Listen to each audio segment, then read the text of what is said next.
This is Matthew Cratter from Trader University, and today I want to talk about Ethereum's dirty history. When you're investing in something, whether it's a security or a cryptocurrency, you really need to know the history behind it and the way the various actors have behaved, because it can give you a lot of insight into incentives and what is going on. This is obviously Vitalik, who is the co-founder of Ethereum. A lot of people think that the Premine in Ethereum was only 11%, but it was actually much larger. A lot of people don't realize this. So Premine is basically where you create some money out of nowhere and you reward yourself and your friends and your foundation, etc., before the first block is mined.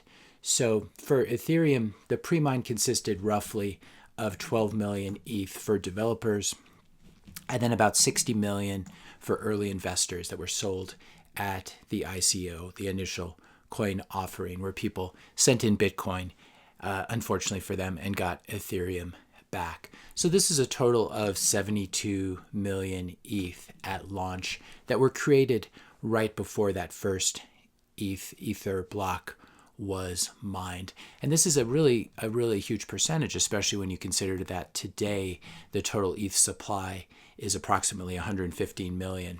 So 72 million pre-mine, 115 million total supply. That means approximately 62% of the current supply was pre-mined. It was distributed before the first ETH block was mined. And the really sinister thing about this, especially as we observe Ethereum trying to transition to proof of stake, where you basically you put up coins and then you can earn more coins. And this is a way of creating a network consensus rather than using proof of work, which obviously uses a lot of electricity, like Bitcoin. It's a very good use of electricity because it does provide security. What we have here is a system where there was a huge pre-mine, and then those people who were awarded early on have the option of moving to proof of stake and increasing their wealth even more. So this looks very much like the Cantillon effect, where those closest to the money printer benefit disproportionately.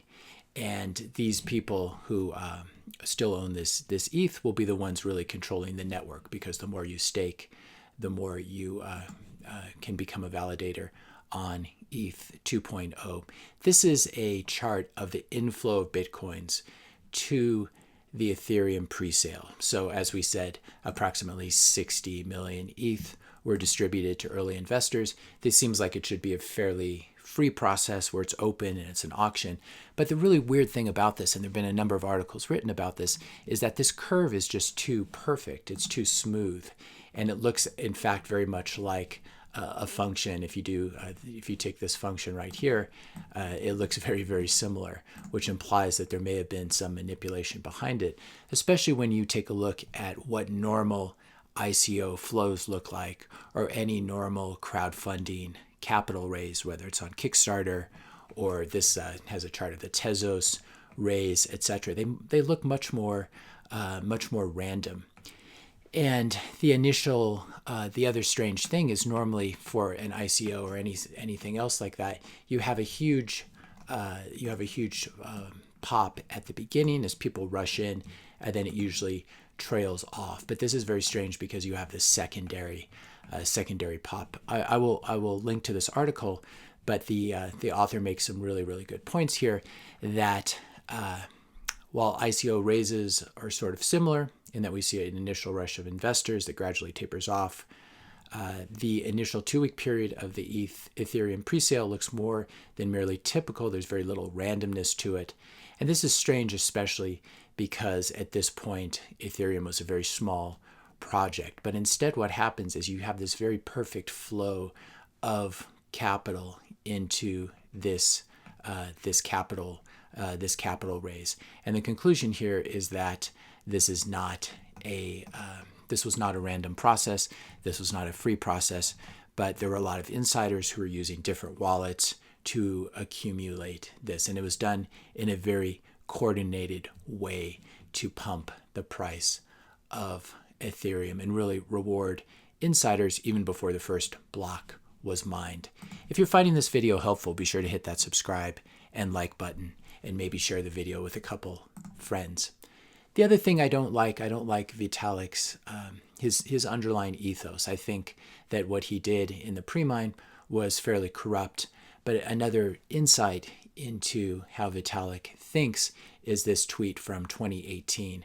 And I blew it up here so we can read it. The idea that an individual can have the immutable right to own a fixed percentage of all the world's money indefinitely, on the other hand, feels very, very oligarchic. And we can, he's obviously referring to Bitcoin here, which has a fixed supply. And so if you buy a certain percentage of it, you know that you will always own the same percentage of the money supply.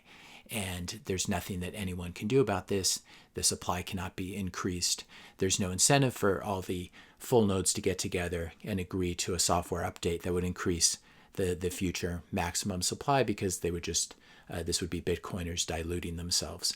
It's very different when you have pre-mined dynamics where people reward themselves before the project has even started. And so I think it's ironic, this quote, I think it actually, taken in a very backwards way, it sums up what is the most special thing about Bitcoin, that it is this scarce, and that once you own a certain percentage of it, no one can stop you. And it's ironic that Vitalik calls this oligarchic behavior, especially when we see how he behaved with the Premine and how he behaved in a couple other situations, which we will see. But the thing about Bitcoin is it's very, very fair. If someone from a developing country, maybe somewhere in Africa, buys some Bitcoin or a fraction of a Bitcoin or mines some Bitcoin, they now own a percentage of the money supply. And so I think it's the complete opposite of what Vitalik is saying. It's not oligarchic. It's actually a system that is open to everyone. And if you're someone in Africa and you own even a small fraction of Bitcoin, you own more than someone like Peter Schiff. Now, another problem, obviously, with Ethereum that I've talked about is that it's much more centralized than people realize. That much of it runs on Infura, which is a private company, and when Infura goes down, no one can move their Ethereum around, their Ether around anymore. And we see these articles occasionally where the veil is allowed to slip, or the mask is allowed to slip, and we'll get headlines like this: Vitalik escalates ETH 2.0. This is the merge to proof of stake as miners plan a 51% attack. So these are proof of work miners who are not happy with this transition, but it doesn't matter what they think, because this is not a decentralized currency system. This is Vitalik in charge. And it's very clear, even articles that are written by pro-Ethereum people like this, they let the mask drop and show you that Vitalik is in charge. And so Ethereum is not somehow magically decentralized. It's obviously being driven by this charismatic, centralized organization and founder. We saw this happen back in 2016 when the blockchain was actually rolled back. History was rolled back. There was a hard fork, and this was an effort to route around a hack that happened in what's called a DAO, a decentralized autonomous organization. This famous DAO had done some crowdfunding.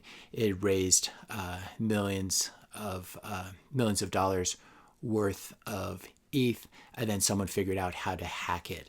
And so this was another way of showing that the history, the blockchain history, is not immutable. It can be rolled back if Vitalik wants it to be rolled back. And you can listen to numerous podcasts where he talks about that. There was one with Eric Weinstein that I saw a couple, maybe a year or so ago, where he talked about having to make this decision. Again, this is not a decentralized currency when you have one guy who can decide to hard fork the blockchain and roll back history.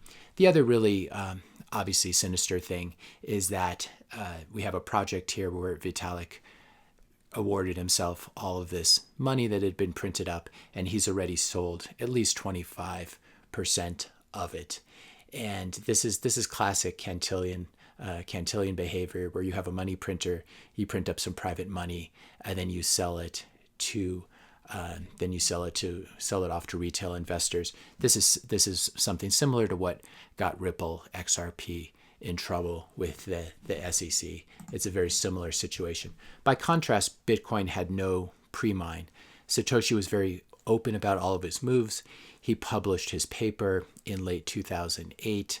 All the people who were in the internet chat groups knew about his project, and then he started mining Bitcoin. He mined the Genesis block in January of 2009, and he timestamped this with an article from a British newspaper to show that there had been no pre-mine, so that you can go and see the that famous article, Chancellor of the Exchequer bails out banks, or it was something like that.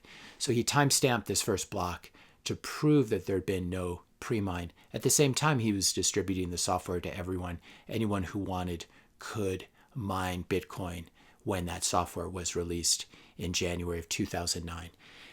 Now, you'll read some sinister things online that Satoshi mined all these coins for himself, but I don't think there's anything sinister behind it. He simply did all the mining for, call it the first year, because there were no other Bitcoin miners. He did this on his laptop or some other machines that he had. If he had been doing this because he wanted to get rich, he would have sold off some of his Bitcoin at this point, but he's never sold any of his 1 million Bitcoin that he mined. He's at current prices, I believe that Satoshi, if they are still alive, he's roughly number 20 among the wealthiest people in the world. This is, of course, contrasts with Vitalik dumping his Ethereum, selling off 25%. And so we have two very different systems here. We have one where the founder disappeared. We've never heard from Satoshi again. We don't know if he is alive or dead. If he were to reappear today, it wouldn't really matter. The project has now taken on a life of its own, but it's very unlikely that we will ever hear from him again.